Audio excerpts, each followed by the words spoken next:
Ok, pas tous, bienvenue sur la chaîne des panafricanistes par essence, par conviction et par excellence. Celle des citoyens qui émitent par nécessité et obligation de combat. Nous sommes une chaîne qui n'est guidée que par nos ancêtres et rien que par les ancêtres qui appartiennent à l'égrégore du monde noir. Par conséquent, nous ne croyons en aucun Dieu venu de l'étranger. Toutefois, cette vidéo n'est aucunement destinée à inciter à la haine ou à la violence, car nous menons un combat qui est d'abord et avant tout spirituel, intellectuel et démocratique. Ensuite, il est politique, géopolitique et géostratégique, contre l'impérialisme, le colonialisme, le néocolonialisme et l'endocolonat, qui sont tous qualifiés de crimes contre l'humanité. Nous menons ce combat sur la base du principe fondamental que nous avons hérité de nos ancêtres kémites, qui est celui de la Mahat, c'est-à-dire solidarité, vérité et justice. Vous êtes donc en droit de connaître la vérité et nous avons l'obligation de vous dire la vérité, rien que la vérité, afin que justice soit rendue au continent africain. Et ça, c'est notre modeste contribution dans cette noble lutte en faveur de la souveraineté, la dignité, la solidarité et l'unité africaine. C'est exactement ça que nous appelons le panafricanisme. Bien-aimés frères et sœurs, je veux essayer aujourd'hui de vous montrer un peu le paradoxe de la politique que les Occidentaux nous imposent. Je veux vous montrer comment, c'est-à-dire que ce qu'ils nous demandent de faire, ce n'est pas toujours ce qu'eux-mêmes ils font. C'est incroyable que vous nous imposez, ils plutôt, nous imposent des politiques économiques à suivre que eux-mêmes ils n'appliquent pas. Ils sont même d'ailleurs les premiers à les bafouer. Et oui. Ils s'asseyent sur ce qu'ils nous demandent de faire. J'ai été surpris quand j'ai entendu Donald Trump sur Fox News, le candidat Donald Trump, candidat pour les primaires et candidat à l'élection présidentielle de 2024 aux États-Unis, qui est d'ailleurs le candidat favori actuellement dans les sondages. DeSantis, qui était censé éliminer Donald Trump, pousser Donald Trump à même retirer sa candidature, patoche dans le yaourt. Il est vraiment, alors, c'est même pas la peine. Quant à Joe Biden, en tout cas dans les sondages pour l'instant, il est perdant. Mais on a posé une question simple à Donald Trump. Parce que vous le savez très bien, qu'aujourd'hui nous sommes presque dans une récession. La crise économique est en train de frapper. L'inflation ne cesse d'augmenter, même si quelques jours, quelques semaines, ça a baissé, mais alors de rien du tout, mais ça va repartir parce que les conditions sont réunies pour qu'on tombe dans une crise grave. Donald Trump l'a dit. Si je ne suis pas élu là, vous allez voir, ça va être grave. L'Amérique est terminée. Écoutez bien ce que Donald Trump dit, c'est pas moi, c'est Donald Trump qui parle. Il dit si moi, Donald Trump, je ne suis pas élu, l'Amérique est terminée. Parce que là où on est en train de partir là, c'est fini. Moi, je veux venir, je veux régler le problème d'abord de l'Ukraine. Immédiatement, il y aura un accord entre l'Ukraine et la Russie, tout de suite. Et puis, je veux relancer l'économie. Maintenant, là où j'ai trouvé ça amusant, hein, c'est pour ça que j'ai tenu à vous le dire, c'est qu'on lui dit, mais comment vous allez faire pour relancer cette économie qui est en train de chuter là, le déclin là. C'est visible, qu'est-ce que vous allez faire? Vous savez quelle est la réponse de Donald Trump? C'est-à-dire que je me suis dit, mais ces gens-là, ils se moquent de nous les Africains. Donald Trump dit, je veux m'appuyer sur l'autonomie énergétique. Nous avons assez de gaz et de pétrole. Nous avons l'équivalent de ce que l'Arabie Saoudite a, sinon plus. Et c'est ça, je veux fermer les portes et je veux produire le pétrole et le gaz. Je veux exploiter le pétrole et le gaz pour relancer l'économie américaine. Ah!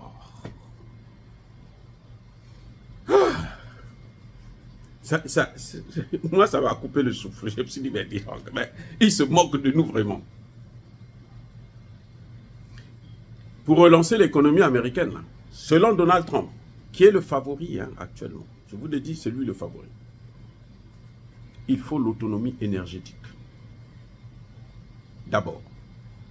Et qu'est-ce qu'il va faire? La deuxième chose, après l'autonomie énergétique, vous savez ce qu'il va faire? Il va vendre le gaz et le pétrole en Europe. Et partout dans le monde. C'est-à-dire que quand je me suis dit non, je me suis dit non, vaut mieux partager ça avec vous parce que c'est incroyable.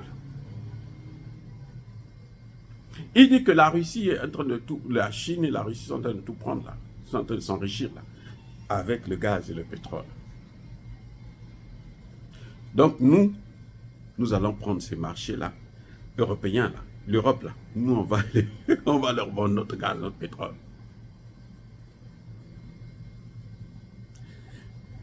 Emmanuel Macron a fait tout un tapage, tout un tralala. Je ne sais pas si vous avez entendu parler de ce concept-là, la transition énergétique. C'est un gros mot qu'ils ont sorti. La transition énergétique. C'est la nouvelle démocratie. Non, la démocratie, ce n'est plus ce que vous voyez les élections là. C'est nous qui croyons aux élections. Les élections n'ont jamais développé un pays. La transition énergétique.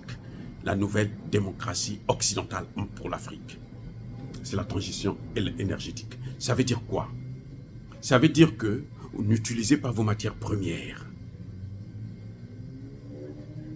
Parce que vous n'avez pas le droit de vous développer. Ce qui nous a permis de nous développer là, l'énergie là, vous ne devez pas utiliser ça. On a dit au Sénégal, Macky Sall, sous pression de Ousmane Sonko et ses alliés occidentaux, notamment les Soros et les autres, on dit à Macky Sall, tu ne produis pas ton pétrole et ton gaz. Et nous, on te donne 2,5 milliards. Mais ce pétrole et ce gaz-là, nous, on va prendre ça. Voilà l'objet. Ce que vous avez entendu parler là, le pacte financier d'Emmanuel Macron, c'était ça. D'abord le Sénégal qui était visé. Donne-nous ton pétrole et ton gaz. Nous en avons besoin parce que nous n'avons plus le pétrole et le gaz russe. Nous voulons celui de l'Afrique, celui du Sénégal. Ça nous appartient. C'est à nous. En échange, tu donneras 2 milliards et tu t'en vas. Si tu ne fais pas attention, si tu ne veux pas, la Cour pénale internationale te guette. Voilà le deal qu'on a proposé à Macky Sall. Et qui a amené la Cour pénale? Ousmane Sonko. L'homme qu'on est en train d'utiliser. On dit, bon, toi tu fais pression. Et nous, on va lui demander de nous donner ce que nous voulons. Et toi, on fera de toi président. Mais on ne le fera jamais. Je ne vous l'aurai pas. Vous ne l'aurez pas. Ils trouveront des formules. Ce sont des spécialistes. Vous avez vu Soro? Guillaume Soro a fait la guerre pour Alassane Ouattara. Quand on voyait la rébellion, là, on voyait qui? Guillaume Soro. Guillaume Soro par-ci, Guillaume Soro par-là. Tout ce qu'il a fait là. Eux-mêmes, ils ont dit, mais lui là qu'on a utilisé là, on ne peut pas le mettre président. Si on le met président, là, on est foutu. La seule chance pour Guillaume Soro d'être un jour président en Côte d'Ivoire, c'est la multipolarité. Que eux, ils ont perdu tous les pouvoirs. Là, lui, il peut revenir et s'il est pardonné par les Ivoiriens, il peut accéder. Mais sinon, si eux, les Occidentaux là, contrôlent toujours la Côte d'Ivoire, Guillaume Soro ne sera jamais président. C'est quelqu'un qu'on a utilisé. On le connaît. Lui, il est là pour nous servir. Vous voyez, Guillaume Soro a fait tout le tralala. Et après, on a mis Alassane Ouattara, dit, viens maintenant nous signer les contrats. Là, il a, alors, propulsé la dette ivoirienne. Lui qui est le meilleur économiste du monde, hein, il a travaillé directeur général adjoint du FMI. Directeur général du département Afrique du FMI. Il est venu regarder la dette. Il a échoué. Mais comme ils ont les médias, je vous ai déjà dit que les médias, c'est leur arme. Ils font la propagande, on dit non, oh, il est bon, il a développé la Côte d'Ivoire. en Côte d'Ivoire, nos enfants sont en train de se suicider parce qu'ils n'ont pas d'avenir, parce qu'ils n'ont pas à manger, parce que ceci. Pourquoi vous les voyez en Tunisie? Ce n'est pas la majorité là, des gens qui vont mourir dans l'océan là. La majorité, ce sont des Ivoiriens. Pourquoi? Réfléchissons les gars, réfléchissons. Arrêtons de tomber dans leur piège. Voilà, donc je disais tantôt que nous, on nous dit, vous ne devrez pas produire, vous ne devez pas transformer vos matières premières. Ça, c'est à nous. C'est nous qui allons prendre ça. On va créer des emplois chez nous. Parce que nous sommes des leucodermes. Je ne vais pas dire un mot, sinon on va dire, oh, non, voilà, il est raciste. Nous sommes des leucodermes.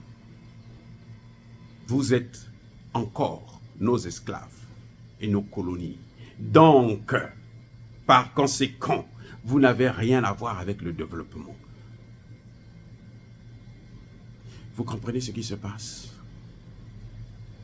Comment Donald Trump va dire que moi, la clé pour relancer mon économie, c'est l'exploitation de notre pétrole? Et en Afrique, on dit, n'utilisez pas le pétrole. Et ils ont changé de terme. Transition énergétique, transition écologique. Il faut lutter contre le réchauffement climatique. Nous, on doit lutter contre le réchauffement climatique. Eux, ils ne luttent pas contre le réchauffement climatique. Mais vous voyez, vous vous rendez compte où est-ce qu'on est en train de partir là? Ce qu'on nous demande de faire? Mais c'est grave ce qui est en train de se passer. Mais alors, ça dit que ça vous rend dingue d'écouter des choses pareilles. On nous interdit. Macron a fait tout un tapage. La plupart des présidents qui étaient venus là, ce sont les présidents africains. Vous avez vu Xi Jinping là-bas? Vous avez vu Poutine là-bas? Vous avez vu Joe Biden là-bas? Joe Biden n'a même pas envoyé son ministre des Finances. Madame Yellen, là, Janet Yellen. Il n'a même pas envoyé celle-là. C'est vrai qu'on a envoyé un petit fonctionnaire là du cabinet ministériel. Allez, toi, va nous représenter là-bas. Parce que ça, c'est des idiots qui sont en train de se rencontrer. Nous, on est en train de réfléchir sur de vraies choses. Ils ne vont pas nous déranger. Allez-y, vas-y. Eh oui. Tout le tapage qu'ils ont fait. Alors que l'Afrique ne pollue même pas. Donc, si on nous dit de ne pas transformer nos matières premières, mais ces milliards, c'est-à-dire que dans le monde là, d'ici 20 ans là, 50% des matières premières qui seront exportées dans le monde vont venir dans l'Afrique. En 2021, les statistiques donnent c'était 33% des matières premières qui ont été exportées venaient d'Afrique. 33%. C'est des matières premières d'une valeur de 33 000 milliards de dollars.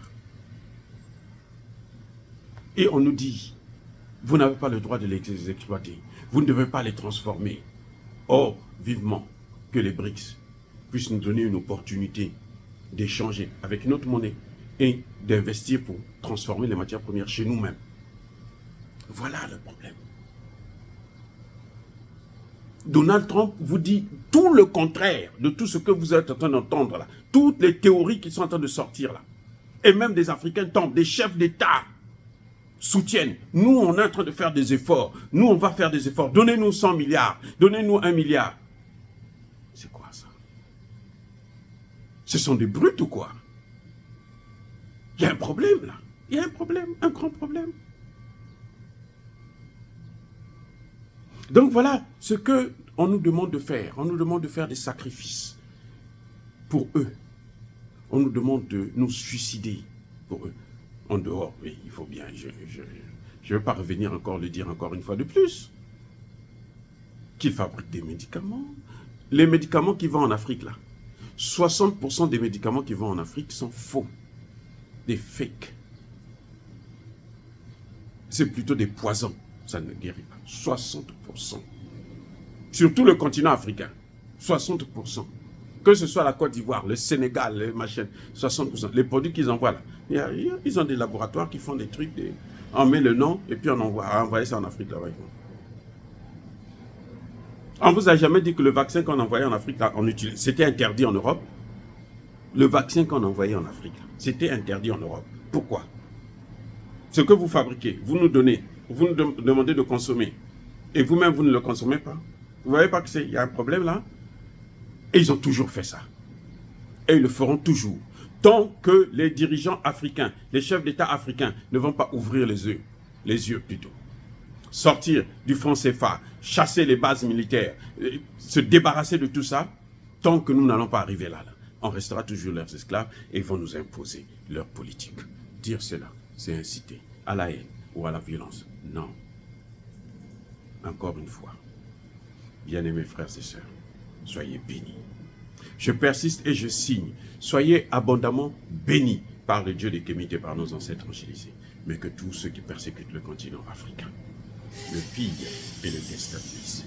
Qu'ils soient noirs, blancs, chinois, arabes, indiens, qui qu'ils soient maudits, punis, foudroyés, neutralisés, effacés, écrasés par ce Dieu des Kémites et par nos ancêtres angélisés.